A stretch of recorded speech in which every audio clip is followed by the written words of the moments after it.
The Silver Crown by Robert C. O'Brien, Chapter 13, A White Dove. Mr. Carver led them into the nearest of the cabins. First, we'll have some lunch. You must be hungry.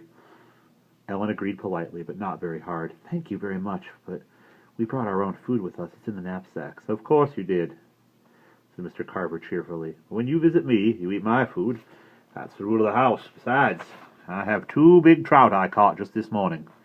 He put the trout in a black skillet, each one almost a foot long and still damp from the stream, and put the skillet on the stove. And in a minute the fresh trout smell filled the room and wafted out the open window. Ellen was glad, for she welcomed a change of bread and hard-boiled eggs, which is what they would have had for lunch. She looked around the inside of the cabin. It was big, roughly built, and quite bare, but clean and comfortable enough. There was a cot, a pine table, a few straight chairs, a big bookcase full of books, a wooden chest, and that was about all except for the stove and a rather drab deerskin rug, on which King had settled himself with a loud thump and gone to sleep.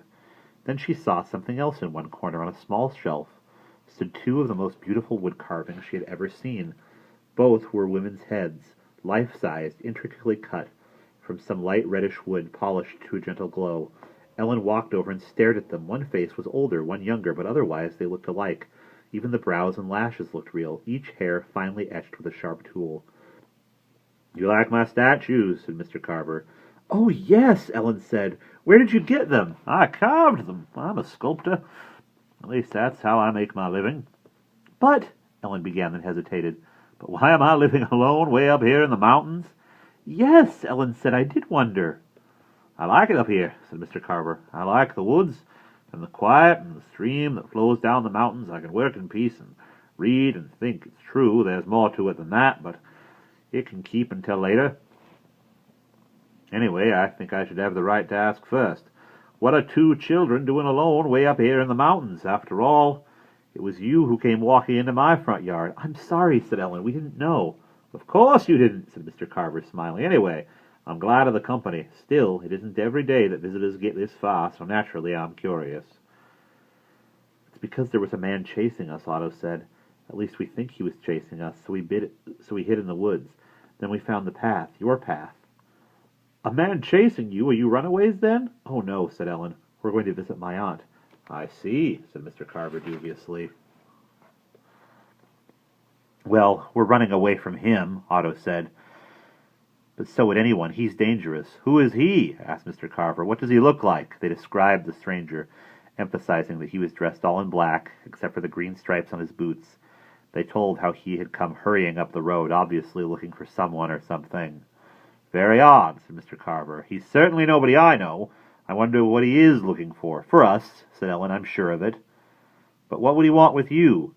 They gave him a garbled account of the events of the past few days, garbled partly because they were both telling it at once, partly because they had to leave parts of it out. They did not want to tell about the crown, for instance, and Ellen felt she should not tell about the wrecked trucks, nor Otto's troubles. Mr. Carver seemed skeptical. "Someone climbed the tree outside your house?" he said. "What makes you think there's any connection between this and the man in black? And how can you say he's dangerous? He threw a stone at a crow. Farmers do that every day. He didn't know it was your crow. How do you know he's not just a hunter looking for deer, maybe?" Ellen and Otto were dismayed. They were so sure. And yet, of course, Mr. Carver was right. They couldn't prove it at all. They had no way of really knowing who the stranger was. Mr. Carver changed the subject. "Let's talk about it after lunch," he said. "The trout are ready, and so are we." He cut up the fish and served it on 3 plates, along with some small new potatoes from his garden, which had been boiling in a pot on the stove, and some sweet butter. Mr. Carver poured himself a cup of coffee from a gray coffee pot and said, "When we're through, would you like to see my workshop and some of the things I've made? It's in the other cabin." "I would," said Ellen. "Okay," said Otto, obviously not very interested in art. So in a few minutes Mr. Carver and King led the way to the other cabin, which was identical in size and shape to the one he lived in, but had more and bigger windows. He opened the door and they stepped into a sunlit room that seemed like a fairy tale. The walls, where there were not windows, were covered with shelves, and the shelves with carvings, large and small, polished to a soft, translucent glow. There were statues of prancing horses, of leaping deer. There was a Madonna with a plaintive face, a sleeping panther of some jet black wood, and a dove of pearl white and there were faces, faces, faces, some ugly, some beautiful, nearly all sad. There were several more, Ellen noticed, all on one shelf, of the same woman and girl she had seen in the other cabin. One of these, of the girl, was smiling, but even so she looked sad. Ellen was completely delighted. She walked from shelf to shelf, staring. She wanted to pick up the white dove, which was no bigger than her hand and had a sweet expression on its face, but she did not dare, so Mr. Carver picked it up and handed it to her.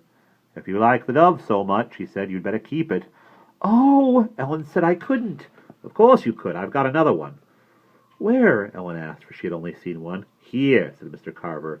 He turned to a long table which stood against one wall.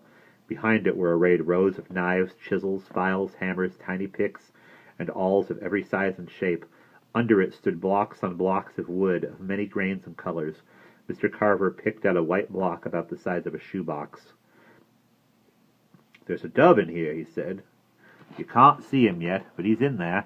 Maybe not just like this one. You can't be sure of that until you cut away all the wood that's holding him in. His wings may be spread a little wider, or his head may be turned at a different angle. You see, he has something to say about that, almost as much as I do." "Like Pinocchio," Ellen said. "In a way," said Mr. Carver, "though none of my wood has ever talked to me, not so far at least." Otto was getting interested in spite of himself. "You mean you just take that hunk of wood and whittle and make a bird like that?" "That's right," said Mr. Carver, "but it's a very careful kind of whittling, and you have to have a pretty clear idea of what the bird looks like. Also, you have to learn how to gently tap a sharp chisel so it doesn't cut too deep, and what shape of chisel or knife to use, and how hard different kinds of wood are, and what color they will turn when you polish them, and which kinds will split and which won't, and a lot of other things."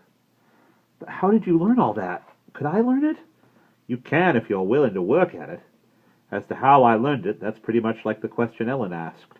Why do I live up here alone in the mountains?" In front of the work table there stood a tall wooden stool on a low bench. Mr. Carver sat down on the stool and picked up a block of wood and a small sharp blade. The two children sat on the bench and watched and listened. End of chapter 13.